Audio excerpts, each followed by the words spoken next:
I think we're live. This is James Reneuf with my colleague Dave Espino.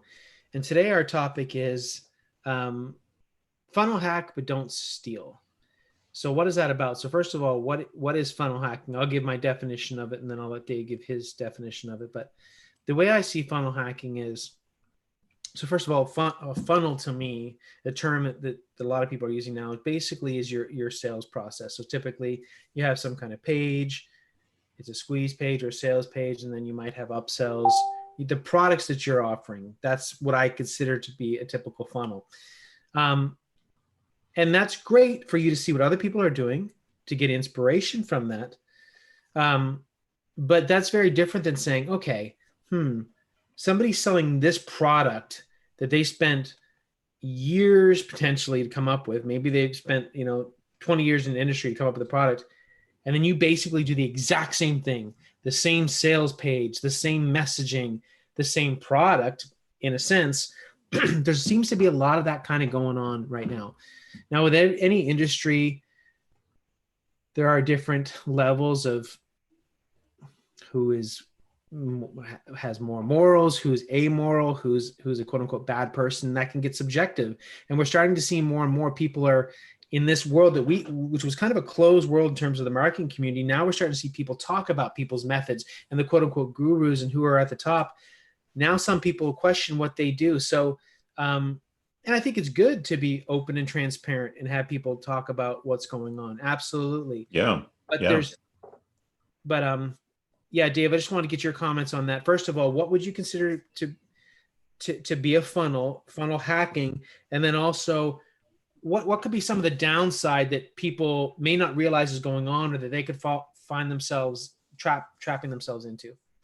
Yeah. Well, I mean, because I'm in the ClickFunnels community, that's where the term funnel hacking originated. So the idea with funnel hacking is look at somebody's process, look at what type of funnel they did, how they message certain things, how they went from a lead magnet to a order form bump to an upsell to upsell number 2, and so on. What is that process, and model that process, because the process is successful. Now, what you should do though is put in your own information, your own content, your own sales page, your own sales copy, the guts of it. That's your stuff. That should be your own stuff, not something that's copied. So I think it's a big deal lately. We've noticed a few big names, which we're not going to mention. We're not about that, but we've noticed a few big names kind of just outright copying things. And that is completely wrong. And it goes completely against the spirit of funnel hacking. It's just like, what are you doing copying somebody's, actual stuff? So, I thought it would be good to talk, we both thought it would be good to talk about this. And again, not mentioning names, but just going, hey, you can model people's successful process. What kind of funnel did they use? Did they work on the same market that you're working on? And what funnel worked for that? What kind of traffic did they get? And where did they get that traffic? What kind of messaging? What kind of angles did they use in their messaging? But then I think where we draw the line is, don't just outright copy, what they do and that kind of thing. Yeah, I mean, I think there's a lot to be said about quote unquote modeling. And oftentimes, myself included, we can get in the trap that we have to be super unique. And that's, in one way, it's good to be unique, of course, but it's another thing that if there's a certain tried and true process in your niche or niche, or whatever, or your industry, there's a lot to be said that there's a lot of commonality that's out there, whatever that means to you. Yeah. And it's good to model that, right? Again, if you want to be, and we kind of mentioned this in another episode, if you want to be a professional boxer or whatever, maybe you should hang around professional boxers and see how the kind of game works, and then you can put your own twist on it. But that's very different in terms of it actually reminds me of, do you ever see the movie Coming to America? Oh yeah. Yep. Okay. And then this guy, I forget exactly how it went, but the main character, Eddie Murphy, he likes this girl, or it's his girlfriend or whatever, and her dad has this restaurant called McDowell's. McDowell's, yep. Right? And it's like, it's the exact same thing as McDonald's, but he's like, no, my buns don't have sesame seeds on it. It's like, dude, you're completely ripping off McDonald's, right? I don't care what you say. And that's Yep. starting to, that's happening periodically in different things. And it's just the wrong way to go, you Yeah, know? for me, I mean, to me, something could be great and it could be worthy of admiration, but why not create your own original framework that you can sell? Why not? I mean, it just makes sense to me that you create your own thing because you want to establish yourself as the expert, and you don't want to in any way borrow from somebody else, because at some point it's going to get found out. And especially it especially kind of makes me wonder, because some of these people are pretty big players. They're running a lot of ads. They're selling a lot of product. It's not like they live in a vacuum where nobody's going to know that they're ripping off other people. I mean, that's, and And by just, ripping off, I mean like they're stealing concepts, ideas, even quotes and things like that. I mean, that's just wrong. well, So and just because it can be done doesn't mean that it should be done. And it really can hurt the rest of the industry, because eventually, again, if you're doing these shady things, even if it's kind of getting by right now, doesn't mean that at some point, it's not going to hurt all kinds of other people and so on. It's just common sense. But yeah, first of all, I don't like the term funnel hack, because hack can have kind of a negative a negative connotation. That's, connotation. Yep. you know what I mean. But it's a term that's used. But I think more it should be model what's working, Hmm. so that you can work smarter. But just don't. Again, it's just simple common sense and morals. You don't literally steal what someone else is doing. And unfortunately, that seems to be happening a little bit. Now Yeah. that now that's very different than like someone that put out a product a year ago. Now you re-release the product because a lot of people haven't seen it, or maybe you're inspired by a product someone did, so you do something similar. Similar is very different than literally, and what we've seen in some cases here, I mean, it's like the sales page is exactly the same. I mean, the messaging is exactly the same, this and that. And I don't know, I just don't like that. Yeah. Yeah, I agree. And back to the term funnel hack, I think it's interesting that it took me probably about 3 or 4 years to get involved in the ClickFunnels world, because they use this term funnel hacking live for their event. And in my mind, not knowing anything about them, right? I mean, other than the fact that I did have lunch with Russell the first year they actually started ClickFunnels. Okay. But from there to about 2 or 3 years in, this term funnel hacking had arisen out of their community. Like that's what their community called themselves, funnel hackers. Um, but here's an interesting lesson about naming something, naming an event, or naming something where you want to get maximum participation.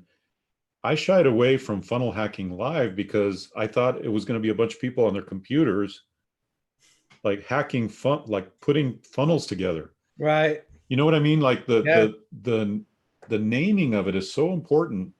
Now, granted, they've succeeded in spite of that, which is fantastic. And I mean, now that I've actually been to some of these events, I will never miss one again. I mean, it's that good. But the naming of the event just kind of never resonated with me, because I thought, we're going to be in a room and we're going to make funnels. I mean, I could make a funnel in my home. I could, with HTML or whatever, the old days of HTML or front page or whatever. And so it just right at the name alone, I was like put off. Now I don't know if anybody else had the same feeling or not, or they saw past the name and read the sales copy and that kind of thing. But I feel like it's an interesting lesson in branding and naming. Had they come up with a more descriptive title or a more descriptive name, maybe it would have been much more well received or much more quickly received. Yes, because ClickFunnels isn't doing well right now. You're right, though. I know what you're saying. I know what you're saying, but there's such power in those words. Like I worked for a company and they wouldn't call vendors vendors. because Mm, vendor had a negative connotation in their right. mind. So they called them technology partners. And even though we know what it is, right, there's a certain, and you even see it with politics and stuff, right? Like, and I don't want to get into politics too deep, but it's not, Yeah. if you call someone an illegal immigrant, no, it's an undocumented person. And I'm not saying for or against or whatever, but you look at things like that. It's not global warming anymore. It's climate change, right? And Words when, are important. yeah, words get changed because there's a certain connotation, because that's how we communicate. So if I start saying, you know, whatever, right? Like if I say the sky is blue, and all of a sudden I keep saying the sky is red. Well, red now means something different. That's the new red, even Yeah, though it's kind of silly because we probably wouldn't do that. But that wordsmithing is a huge deal, and that's why sales copy is so important. You know this yourself, Dave. yeah, If you change a word or two, that can make such a difference. And I know we're kind of going a little bit off topic here, but that's, man, the power of words, right? What do you do totally. when what are you trying to do when you? I'm trying not to use the word in this, but you spell a word, okay? Spell, spell, spell, right? Like a magician spell, Yeah. right? You're casting a spell with words. That's how powerful they are. Anyway, that's a whole nother topic in terms of how Hmm. important copy is. But Well, and I don't mind going down that rabbit trail because I think it's important, like the in the various courses or products that you and I have done together, where we partner together, the name of the product is so important. Like the name of what we're calling it. Like the most recent one we did was the missing link, and it was about yeah, right. LinkedIn. So LinkedIn missing link, and it really made sense because LinkedIn is like this. Number one, it's this untapped market because generally the ads on LinkedIn are so expensive.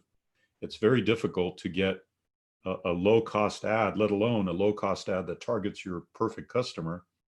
And we found the missing link to do that. We found the missing link to get a super low cost ad that has incredible targeting. And so, and other programs or other products that we've created together, we spend a lot of time going back and forth. Like, what do you think of this Gosh, name? yes. Yeah, because the name is so important. I don't know if people really think about that. That if you have a course, just saying how to do LinkedIn ads, Not exciting. not exciting. It's not sexy. Yeah. But if you say the missing link, okay, you got my attention now. Now I need to know more, and now I'm hooked. So even the name of the product or course should be a hook, to get you in and get you reading the rest of it. Or even something like this, Dave. I think and this is not my concept, but um, some people will say even the content of your course should be selling it. So maybe your course is, okay, so there's the whole notion of sell them what they want, give them what they need. But there's another thing too, like say you have a course on LinkedIn ads, okay, just because we're doing it. Well, what could be your first thing? Your first one is introduction. Your next thing is how do you build your ad, right? But that's very kind of vanilla. But what if you're like, you know, um, in other words, like sales messages after they bought it? Because what is your goal when someone's in your course is to get them to go through each module and then of course Yep. to have success. And the sad reality is, I don't care what you're selling, a lot of times people aren't going to complete your course. So if Yep. you can make it that your titles are in your course are not salesy but interesting, that's like, oh, this is the secret method to this, or this is our such and such strategy, that you give it a name rather than introduction, video one. If you can do Yeah. that, people are going to finish it more. But this was crazy, Dave. I don't know if I ever told you this before, but I heard about this with this guy. What did he do? This is back in the days like when information products were like on cassettes. And I don't know if he purposely did this or what, but let's just say he had like 10 cassettes, right? Hmm. And he didn't have enough time or whatever had to be sent out. Anyway, like the last two cassettes were blank. And I remember hearing that story. Yeah. yeah, and I don't know if this is an urban myth or what, but I've heard this. And they shipped out the 10 cassettes with two blank intentionally because I don't know what the reason was. They had to get it out at a certain time, whatever. And they had like two refunds because 99% of people never got to the last tapes. They just, because that's just how it was. So Yeah. anyway, it's funny and sad at the same time. Yeah, it is. It is amazing. I heard a similar story like that, or maybe the same one.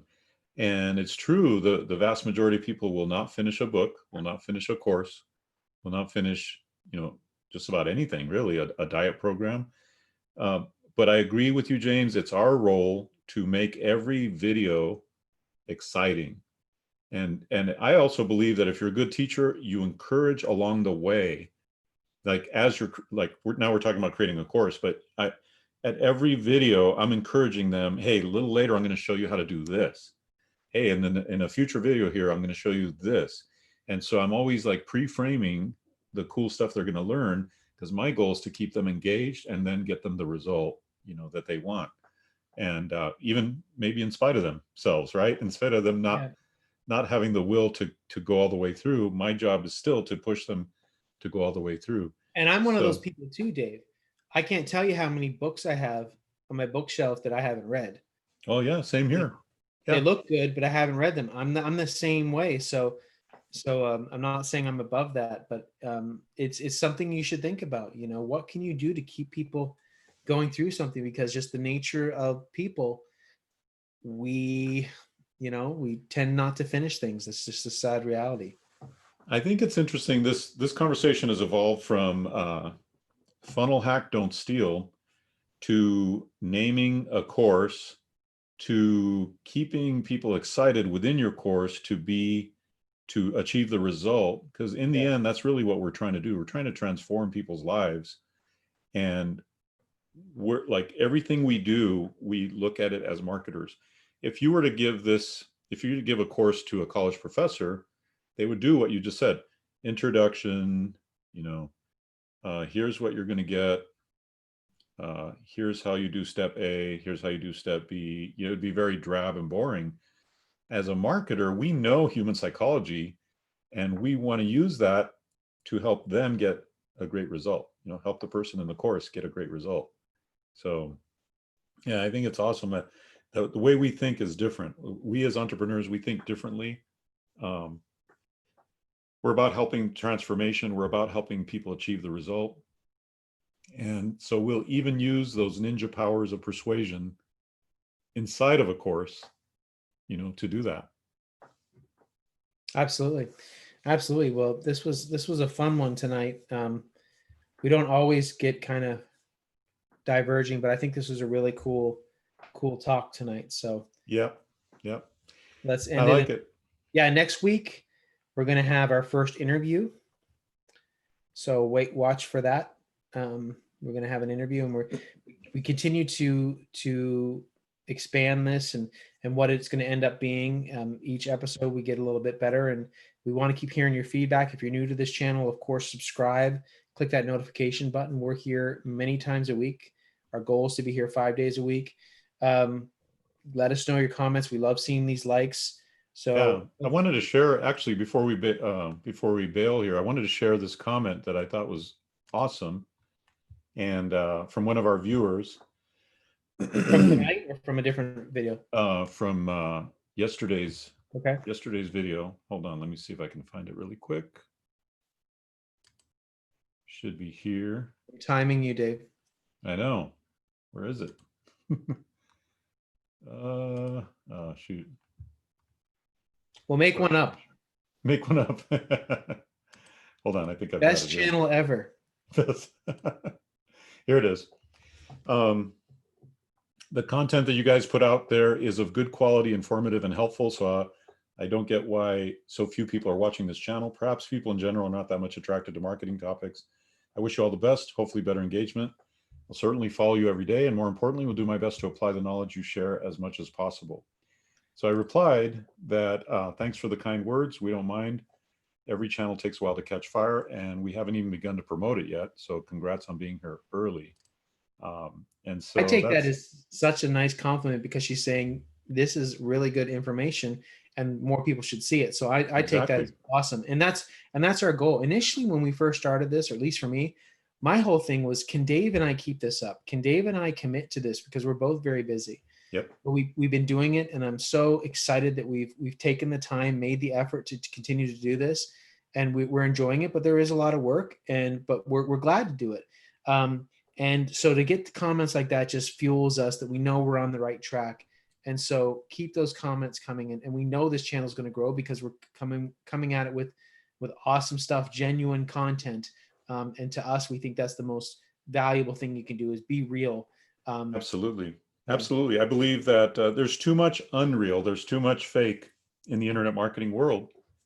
And we're here to tell it like it is. We're here to tell the truth and show you what things are really happening. So Thank you for that comment. I hope that person sees this tonight, but we really appreciate that. And we hope those comments are going to come. And we know that every comment's going to be awesome. There's going to be lots of people that tell us how bad we are, but we're hoping the good is better than the bad. But we take all of it, and we look at all those comments. So let us know, what you like, what you'd love to see, what you didn't like, all that. We want to know. for sure. This is really your channel, the Entrepreneur Dojo. So you tell us how we can build this for you. And you're the audience, you're the tribe. We're building this tribe, and we have great visions for this Entrepreneur Dojo tribe. So you're here early, you're here at the beginning of something great.